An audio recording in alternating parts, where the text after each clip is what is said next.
नमस्कार साथियों, आप सभी का बहुत बहुत स्वागत है आपके अपने ऑनलाइन इंस्टीट्यूट निशांत ज्ञान के यूट्यूब प्लेटफॉर्म पर। मैं नितिन उपाध्याय आप सभी का स्वागत करता हूं, अभिनंदन करता हूं आज के अपने इस वीडियो पर।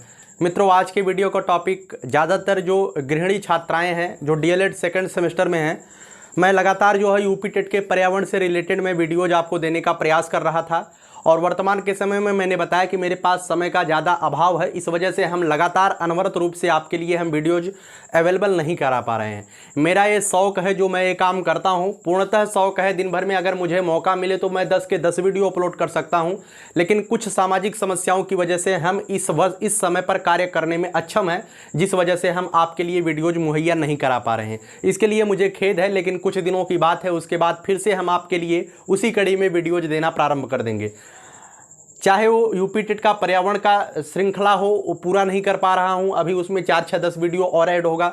चाहे वह यूपी टेट के मनोविज्ञान की श्रृंखला हो या डीएलएड की कुछ महत्वपूर्ण विषयों की श्रृंखला हो। मैं ये कभी नहीं कहूँगा कि मैं डीएलएड के सारे सब्जेक्ट में आपको पढ़ाऊँगा, लेकिन हाँ, मैं तो आपको हमेशा बताता हूँ, ये कड़वा है, ये बात जो मैं बोल रहा हूँ ये कड़वी है, लेकिन सच्चाई यही है। मित्रों, जो बच्चा डीएलएड के लिए, ध्यान से सुनिएगा, जो बच्चा डीएलएड के लिए स्पेशल ऑनलाइन क्लास पे जा करके ऑनलाइन क्लास बात करने वाले हैं टेक्स्ट बुक के बारे में। मित्रों, आप लोग टेक्स्ट बुक के बारे में ज़रूर जानते हैं।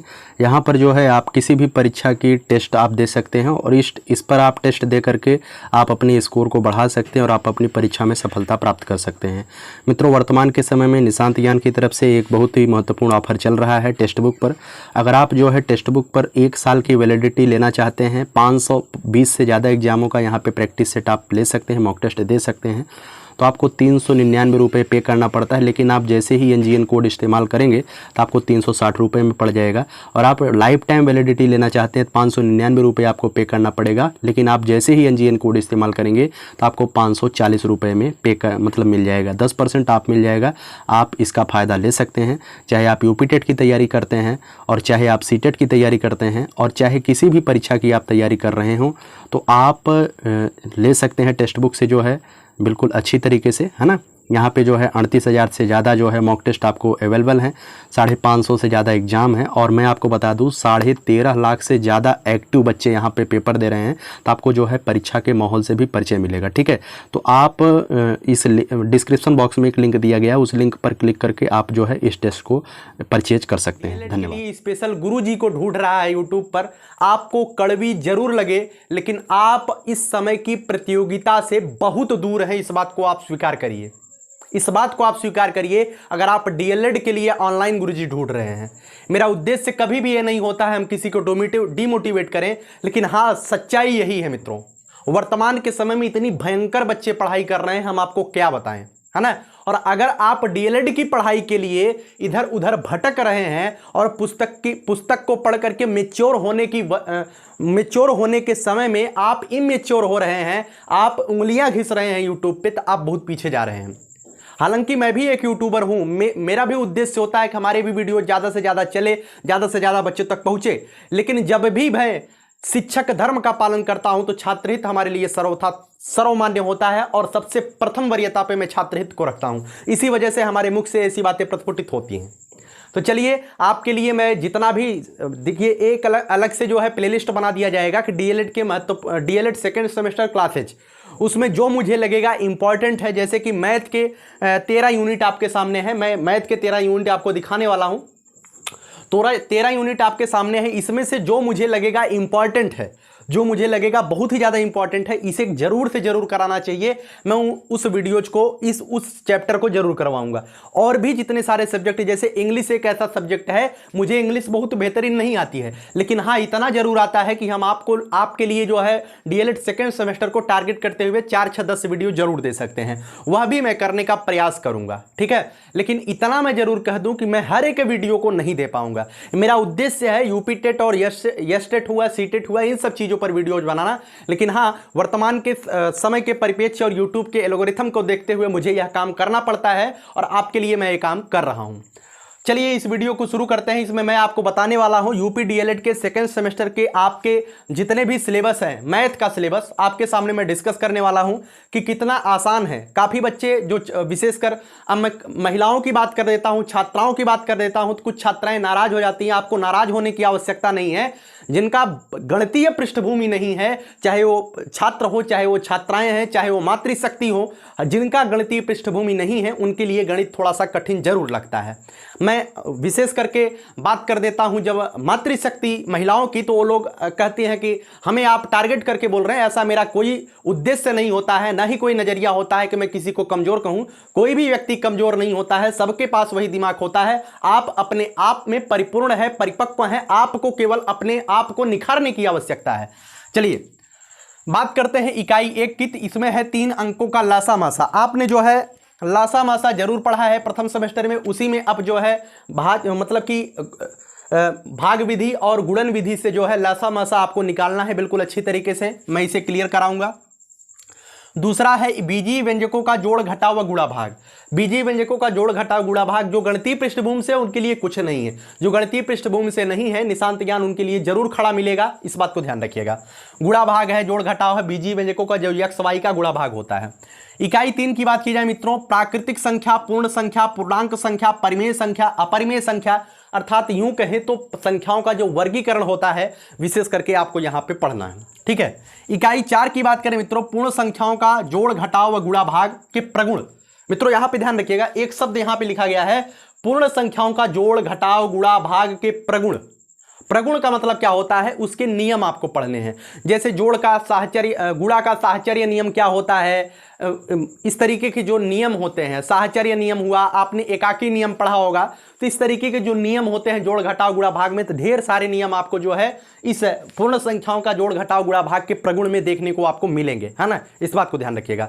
आगे बात करते हैं गणितीय संक्रियाएं तथा प्रतिलोम।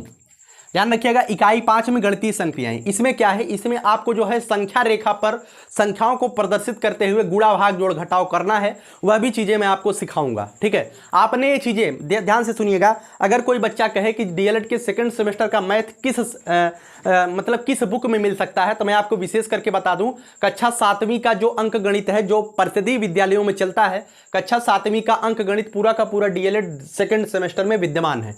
डीएलएड का सेकंड सेमेस्टर के मैथ का सिलेबस कक्षा 7वीं के परिषदीय किताबों के जो सिलेबस में है बिल्कुल उसी के बराबर है ना। इस बात को ध्यान रखिएगा। इसी वजह से मैं आपको एक ही सलाह देता हूं, जो भी बच्चा गणितीय पृष्ठभूमि से नहीं है उसे जो है बिल्कुल अच्छी तरीके से कक्षा 6 से लेकर के 8 तक परिषदीय किताबों को पढ़ना चाहिए, है ना। चलिए आगे बात करते हैं इकाई 6 की, समीकरण और सर्वसंख्या। मित्रों समीकरण और सर्वसंख्या के बारे में आपको ध्यान लेना है। कक्षा 7वीं में आपने जरूर पढ़ा होगा। जैसे मैं आपसे कहूं a + b का होल वर्ग बराबर होता है a² + b² + 2ab। ये क्या है, यह एक सर्वसंख्या है। सर्वसंख्या क्या होता है, जब मैं चैप्टर बताऊंगा तो मैं आपको बताऊंगा। सर्वसंख्या वो होता है जब दोनों पक्षों को हम जो है किसी तरीके से, इसमें दायां पक्ष होता है, एक बायां पक्ष होता है, एक दायां पक्ष होता है, दोनों पक्षों को हल करने पर जब बराबर मान जब बराबर आ जाता है तो उसे हम सर्वसंख्या बोलेंगे, और जब मान बराबर नहीं आते हैं तो हम उसे समीकरण बोलते हैं। इस बात को ध्यान रखिएगा। ठीक है, जब मान बराबर आ जाए तो वह सर्वसंख्या है, जब मान बराबर नहीं आए तो समीकरण होता है। ठीक है, ये चीजें पढ़ाई के दौरान मैं आपको बताऊंगा। 7वां है, इकाई 7 है, एक चर वाले रैखिक समीकरण। जो एक चर वाले रैखिक समीकरण होते हैं, जैसे आपसे पूछा जाए x - 2 = 3, तो x की वैल्यू बताइए। ये एक चर वाला रैखिक समीकरण है।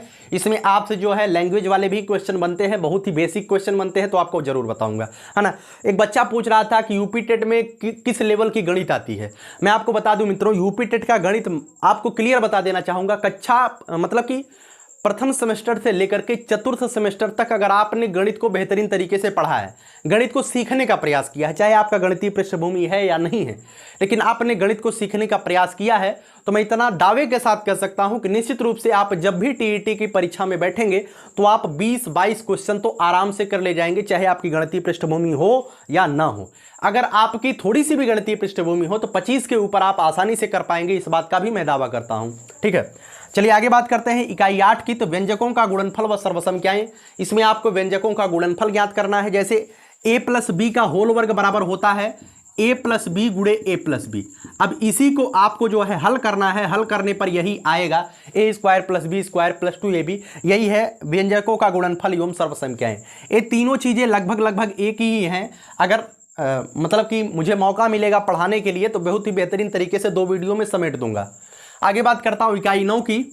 मित्रों ये एक चीज़ आप ध्यान रखिएगा, आप गणितीय पृष्ठभूमि से भले हों लेकिन आप डीएलएड के जब भी गणित आप डीएलएड की गणित को पढ़ें तो आप बेसिक चीज़ें और बेसिक स्टेप्स को ध्यान दिया करिए, है ना। जैसे कि आप अपने फर्स्ट सेमेस्टर की परीक्षा दिया, आपको अनुभव हो चुका होगा किस तरीके से, अभी रिजल्ट नहीं आया लेकिन जब रिजल्ट आएगा तो आपको अनुभव हो जाएगा कि हमें किस स्टेप से लिखना था कि हमें नंबर मिले। मैंने पहले भी आपको बताया था कि कोई भी स्टेप आपको छोड़ना नहीं है।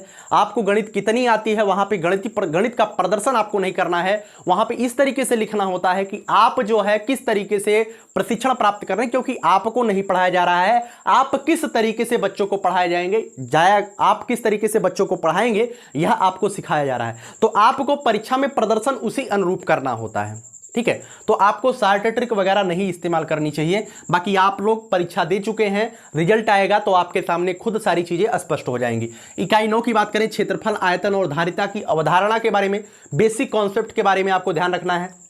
क्षेत्रफल क्या होता है, आयतन क्या होता है और धारिता क्या होती है, इसके बारे में आपको जानकारी हासिल करनी है। आगे बात करते हैं इकाई 10 की। इसमें है त्रिभुज, आयत एवं वर्ग का क्षेत्रफल। त्रिभुज का क्षेत्रफल क्या होता है मित्रों? त्रिभुज जो है एक कोण के आधार पर त्रिभुज होता है, एक भुजाओं के आधार पर त्रिभुज होता है। तो समबाहु त्रिभुज, विषमबाहु त्रिभुज, समद्विबाहु त्रिभुज का क्षेत्रफल, उधर समकोण त्रिभुज, जो पाइथागोरस प्रमेय है, बिल्कुल समकोण त्रिभुज वही आपको पढ़ना है। 1/2 आधार गुणे ऊंचाई, यही आपको जो है त्रिभुज के क्षेत्रफल में पढ़ना है। आयत का क्षेत्रफल लंबाई गुणे चौड़ाई पढ़ना है। वर्ग का क्षेत्रफल भुजा का वर्ग पढ़ना है। बस इतनी ही चीजें आपको पढ़नी है ना। आगे बात करते हैं इकाई 11 की। तो इकाई 11 में आपको पढ़ना है बारंबारता बंटन का आयत चित्र द्वारा प्रदर्शन। मित्रों आपको इसमें थोड़ी सी बेसिक जानकारी केंद्रीय प्रवृत्ति की, माप की भी होनी चाहिए। बेसिकली मैं आपको बता दूं, इसमें से काफ़ी बच्चे जो हैं लेखपाल की तैयारी भी कर रहे होंगे, वह इस चीज़ों को जरूर अवगत होंगे। जैसे माध्य माध्यिका बहुलक बोला जाता है। मैंने प्रथम सेमेस्टर की मनोविज्ञान की क्लासेज में मैंने बहुलक, माध्य माध्यिका सारी चीज़ें मैंने आपको पढ़ाया था और उम्मीद है कि आप उन चीज़ों से कोरिलेट करते हुए यहाँ भी आप बेहतर कर पाएंगे। आगे बात करते हैं इकाई 12 की सर्वांग समता एवं समरूपता। एक चैप्टर है, आपको सर्वांग समता क्या होता है और समरूपता क्या होता है। सर्वांग समता क्या होता है और समरूपता क्या होता है, इस बात को ध्यान रखिएगा। एक में केवल और केवल बेसिक कॉन्सेप्ट है कि सर्वांग समता क्या है, समरूपता क्या है। एक में आपको त्रिभुज के संदर्भ में सर्वांग समता को जानकारी लेनी है। जैसे थोड़ा सा भी आपका गणित का बैकग्राउंड है तो आप एंगल, साइड एंगल जानते होंगे, एंगल एंगल एंगल जानते होंगे, साइड एंगल साइड जानते होंगे, साइड साइड साइड जानते होंगे। ये सभी जो सर्वांग समता के त्रिभुज के संदर्भ में जो बेसिक अवधारणाएं होती हैं उन चीज़ों के बारे में तो आप बिल्कुल अच्छी तरीके से जानते होंगे, ठीक है। बेसिकली इस वीडियो को बनाने का उद्देश्य यही था कि आप सभी लोग लगातार कमेंट करते हैं कि भैया लगातार आप क्लासेज दीजिए। वर्तमान के समय में आपके सहयोग की अपेक्षा है। मैं उम्मीद करता हूं कि आप सभी लोग अपना सकारात्मक सहयोग देकर के हमारा साथ देंगे। वर्तमान के समय में हम किसी अलग जगह पे अपना समय दे रहे हैं तो निश्चित रूप से एक समय पर आपका साथ मैं जरूर दे पाऊंगा। फिर से मैं कहूँगा, अंतिम में यही कहूँगा कि लगातार प्रयास करिए बेहतर करने के लिए और मेरे से जितना बेहतर हो सकता है मैं करने का प्रयास करूँगा। मेरा उद्देश्य कभी भी यह नहीं होता है कि आप लोग केवल डीएलएड करिए, आप लोग केवल बीएड करिए और अपनी शादी का सर्टिफिकेट बना के रख लीजिए। क्योंकि बीएड किया हुआ कोई लड़का रहेगा तो उसके लिए एक लड़की मिल जाएगी, है ना, जिंदगी में कभी नौकरी नहीं पाएगा। और कोई बीएड और डीएलएड की हुई लड़की रहेगी उसके लिए भी कोई गलती से कोई लड़का मिल जाएगा और जिंदगी में नौकरी नहीं मिलेगी। क्यों? क्योंकि आपने जो सर्टिफिकेट हासिल किया है वो केवल और केवल शादी का सर्टिफिकेट नाम मात्र का हासिल किया है, तो उससे आपको कोई मिलने वाला नहीं है। आपको तभी मिलेगा जब आप ईमानदारी से इस प्रशिक्षण के दौरान ही पढ़ाई करना स्टार्ट कर देंगे। ईमानदारी से शिक्षा के क्षेत्र में अगर आप लगे हुए हैं तो 2 घंटा 3 घंटा प्रतिदिन आपको शिक्षा के क्षेत्र में समय देना है, नहीं तो प्रतियोगिता इतनी भयंकर आगे होने वाली है और बेरोजगारी का वालम आने वाला है कि आप लोग खुद परेशान हो जाएंगे कि जिंदगी आपके साथ किस तरीके से खेलेगी, तभी पता चलेगा। अभी वर्तमान में तो आप जिंदगी में खेल रहे हैं, लेकिन आने वाला समय समय आप जिंदगी आपके साथ खेलने लगेगी अगर आपने समय रहते अपने आप को संभाला नहीं और समय रहते अपने आप को समझा नहीं। मैं फिर से कहूंगा कि ऑनलाइन के क्षेत्र में ज़्यादा विचरण न करें। आपके सामने कोई भी, जैसे डीएलएड सेकेंड सेमेस्टर में आप चले गए हैं, आपको पढ़ाई करनी है। एक बच्चा हमसे इंस्टाग्राम पे आया कि सर कोई नोट्स दे दीजिए, प्रथम सेमेस्टर का बाल मनोविज्ञान और शिक्षण अधिगम का सिद्धांत का नोट्स बनाना है। तो मैंने उसे समझाया कि अगर आप हमारे नोट्स लेकर के आप खुद से नोट्स बनाने का प्रयास करेंगे तो निश्चित रूप से आप गलत करेंगे, है ना। मैं एक यूट्यूबर हूं, मैं ये चीज़ें मतलब कि जैसे कि मैं नोट्स बनाऊंगा, नोट्स आपको प्रोवाइड कराऊंगा तो उसका कुछ फी पेड कर दूंगा तो मुझे लाभ होगा, निश्चित रूप से लाभ होगा। लेकिन आपको कितना लाभ होगा? आपको मात्र 30% का लाभ होगा। क्यों? क्योंकि आप उन चीज़ों को ले रहे हैं जो चीज़ें वहां से काट छाट करके आपको दी जा रही हैं। वो चीज़ें तब ली जाती हैं, ध्यान रखिएगा, वो चीज़ें तब ली जाती हैं जब आप किसी परीक्षा के अंतिम पड़ाव पर होते हैं। ध्यान रखिएगा, वो चीज़ें तब फायदेमंद भी होती हैं जब आप किसी के अंतिम पड़ाव पर होते हैं। वर्तमान के समय में आपके पास समय है तो आप अपने समय का सदुपयोग करते हुए आपके पास जो भी किताबें, एक बच्चे ने कहा कि सर मतलब कि कौन से सेमेस्टर किस प्रकाशन की किताब लें, तो मैं कहा कि मार्केट में जाइए, लगभग सभी लेखकों का कंटेंट एक ही होता है क्योंकि सिलेबस तो यही है ना, डीएलएड का सिलेबस तो यही है। हर एक, जैसे मैं कोई किताब लिखूंगा तो मेरे लैंग्वेज अलग हो सकती है, दूसरे सर कोई किताब लिखेंगे तो उनकी लैंग्वेज अलग हो सकती है। लैंग्वेज में अंतर हो सकता है लेकिन कंटेंट में अंतर आपको नहीं देखने को मिलेगा, है ना। तो आप कोई भी किताब लीजिए, मार्केट में जाइए, हर एक किताबें बेहतरीन होती हैं। आप उनके लैंग्वेज को समझ पा रहे हैं कि नहीं समझ पा रहे हैं। अब कुछ बच्चे कह रहे थे कि सर उसमें से क्वेश्चन मिलेगा कि नहीं मिलेगा। अब बताइए, 3 अंकों का लासा व मासा, आप 3 अंकों का लासा मासा हमसे पढ़ लिए, उसके बाद ऐसा थोड़ी है कि कोई बुक में 3 अंकों का लासा मासा दिया वहां से सवाल ना मिले तो किताब बेकार है। गणित का कोई भी क्वेश्चन आपको नहीं दिखाई देगा क्योंकि आपको कॉन्सेप्ट पढ़ना होता है। किताबों का मतलब ही यही होता है कि आपको कॉन्सेप्ट पढ़ना है ना। ये इतिहास, जैसे कि आपके चैप्टर में इतिहास भी है इस बार, सामाजिक विज्ञान तो आप पढ़ ही रहे हैं, उसमें वो चीज़ें होती है रटने लायक, लेकिन कुछ चीज़ें रटने योग्य नहीं होती हैं, उसका कॉन्सेप्ट आपको समझना होता है, ठीक है। ऑनलाइन विचरण न करें, लगातार प्रयास करिए बेहतर करने के लिए, आपका सकारात्मक सहयोग अपेक्षित है। यदि पूरी धारा साथ दे तो और बात है, ध्यान से सुनिएगा, यदि पूरी धारा साथ दे तो और बात है, तू जरा भी साथ दे तो और बात है, चलने को तो एक पैर पे चलती है दुनिया, यदि दूसरा पैर भी साथ दे तो और बात है। इस समय आपके सकारात्मक सहयोग की अपेक्षा है निशांत ज्ञान परिवार के लिए, और आप लोगों के सकारात्मक सहयोग से ही मैं आपके लिए कुछ अतिरिक्त करने का जो विचार मैंने बनाया है, निश्चित रूप से उस विचार और निश्चित रूप से अपने उस चिंतन में अपने आप को सफल होता देख पाऊंगा। केवल और केवल आपकी आवश्यकता है, आपके सहयोग की आवश्यकता है। पूरा धरा हमारे विपक्ष में हो जाए लेकिन आप साथ देना तो हम आपके लिए कुछ बेहतर जरूर करेंगे, हम आपके लिए कुछ सामाजिक परिदृश्य से हट करके करेंगे। बहुत बहुत धन्यवाद। जय हिंद, जय भारत।